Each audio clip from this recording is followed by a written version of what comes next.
va permettre à ces lymphocytes T de cibler les cellules malades et qui va permettre de les détruire. Écoutez bien. C'est un système extrêmement intéressant, mais aucune justification que ces produits soient payés 350 000 €. Si en France des structures publiques faisaient ça, ça coûterait probablement 30 ou 40 000 €, mais pas 350 000 €. Vous voyez, déjà on parle de ça. Donc si c'est l'industrie pharmaceutique est aux aguets, elle fait son travail, elle regarde, elle dit mais là c'est extrêmement intéressant. Donc la recherche d'une certaine façon n'est plus faite par l'industrie pharmaceutique, le travail lui est mâché par la recherche publique. Et là on parle du professeur Ralou. Les industriels pharmaceutiques ne font plus d'innovation. Ou quasiment plus. Très important. Donc les innovations viennent de la recherche publique. Les industries ont décidé de déménager leurs bureaux à côté de ces instituts de recherche et de leur verser des royalties, dans le but de tirer profit des médicaments qui les intéressaient. La Harvard Medical School, le MIT, sont entourés par les grandes sociétés pharmaceutiques et par des petites start-up. Souvent, lorsque les laboratoires universitaires font une nouvelle découverte, ils lancent une start-up. Si les industries pharmaceutiques y voient un investissement intéressant, alors ils n'ont qu'à traverser la rue pour acheter l'exclusivité des brevets de cette start-up, voire acheter la petite entreprise elle-même. Écoutez bien.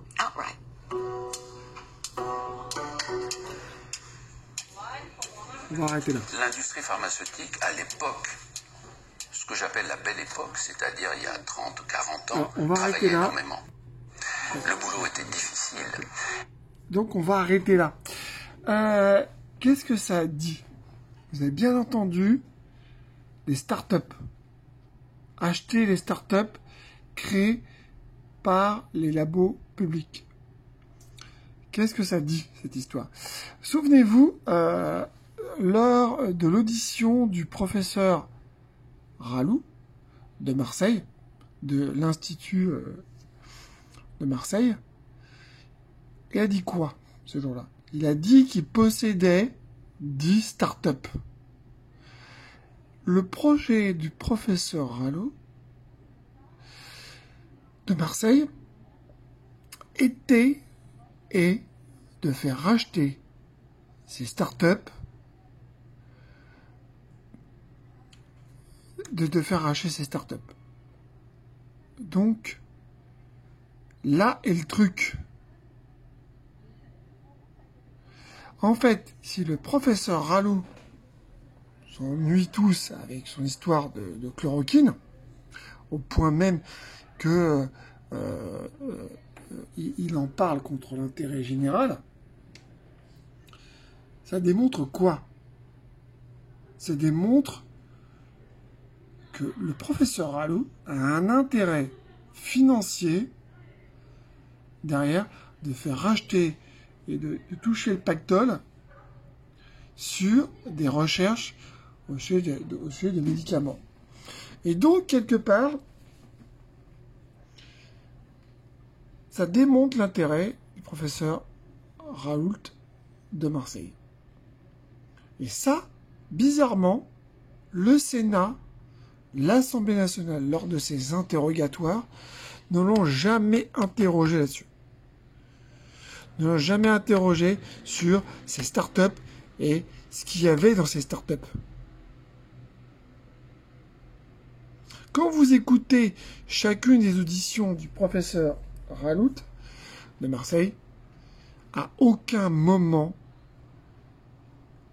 les sénateurs et les députés l'interrogent sur ces startups.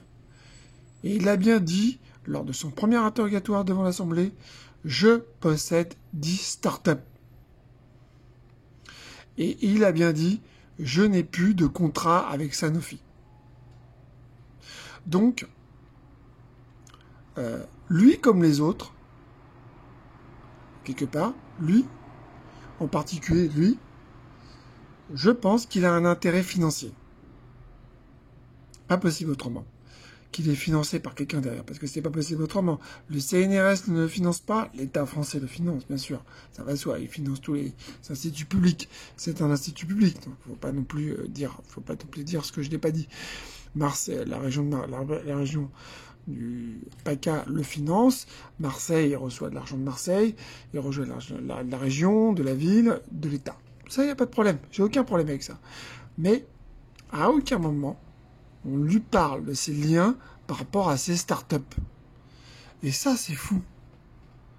Et quand on voit ce documentaire de Arte, qui est le documentaire Big Pharma, et où on parle d'intérêts financiers avec les grands labos, et de Sanofi aussi, hein, parce que Sanofi produit la chloroquine en France pour le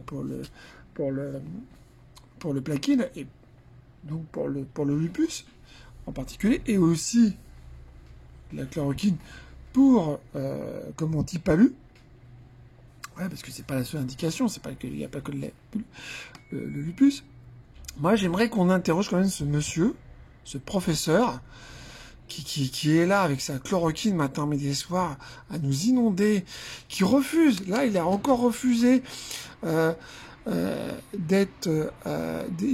il voulait être seul face au Sénat, et il refuse d'être reçu en présence du patron de l'INSERM et du patron comment ça s'appelle là, du service de maladies infectieuses et tropicales de Bichat.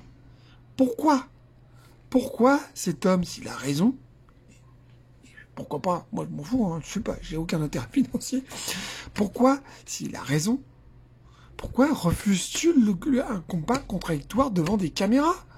Pourquoi cet homme est là en train de balancer des trucs matin, midi, soir et refuse matin, midi, soir d'être mis face à des contradicteurs? Pourquoi? Je ne comprends pas son raisonnement. S'il a raison, il n'a rien à craindre. Moi, je pense qu'il a un intérêt. Et que, derrière, cet homme a des intérêts financiers et que ça serait bien qu'on gratte un peu ces histoires de start-up auprès de ce monsieur, quand même. Ça serait bien que ce professeur qui n'a pas démontré, hélas, l'efficacité de la chloroquine, et c'est tant pis, voilà, faut passer à autre chose. Moi je dis faut passer à autre chose, tant pis.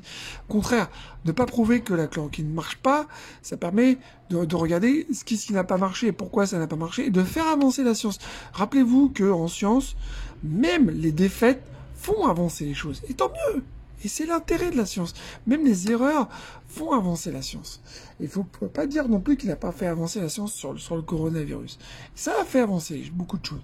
Et ça a éliminé peut-être beaucoup de problèmes qu'on n'avait pas vu, qu'on n'avait pas cherché, et que quelque part on a trouvé grâce à ce médicament qui n'a pas marché. Et tant mieux, et tant mieux, et tant mieux. Et moi je dis, tant mieux si ça avance. C'est important que ça avance. Moi j'aimerais que, à un moment donné, qu'on gratte.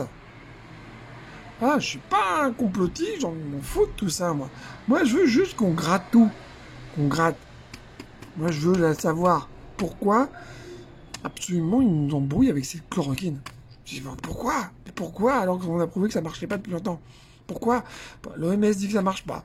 Tout le monde, le monde entier dit, mais ça marche pas. Même les Chinois disent que ça marche pas. Les Américains disent que ça marche pas. Quand même, merde. À un moment donné, il faut avancer.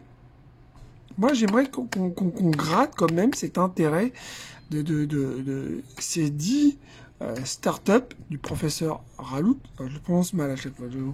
Ralout. Et qu'est-ce que ça cache derrière? Qu'est-ce que ça cache, cette volonté de toujours nous embrouiller? Je m'énerve, je sais. Je ne devrais pas. C'est pas bien. Oui, voilà. Mais je veux savoir, moi. Je veux savoir qu'est-ce qu'il y a derrière. Voilà, je suis un emmerdeur, je sais. Vous avez le droit de le dire, je sais. Vous avez le droit. C'est votre droit. Je cherche pas un complot, mais je cherche à comprendre. Je pense pas qu'il y a un complot. Je ne crois pas. Je suis pas complotiste. Je n'y crois pas au complot. Mais je veux comprendre la mécanique. C'est tout. La mécanique arrière de cet homme. Pourquoi? D'où l'intérêt de vous montrer cette partie du documentaire que j'ai vue. Voilà. Alors, je le sais, il y a les intérêts financiers. Je travaille dans un hôpital. Il y a les intérêts financiers, je le sais, tout ça. C'est pas nouveau. Mais ça s'est amélioré. Mais bon, ça reste toujours compliqué. Il va falloir encore, il y a encore beaucoup de boulot. Mais j'aimerais qu'on gratte un peu cette histoire. Voilà. Bon, je vous laisse, je vais me détendre. J'ai dit que je m'énervais pas. C'est bien, voilà, je discute. Bonne soirée à tous, bonne journée, comme vous voulez. C'était Géo. Bisous à tous et passez une bonne journée. Allez, bisous à plus.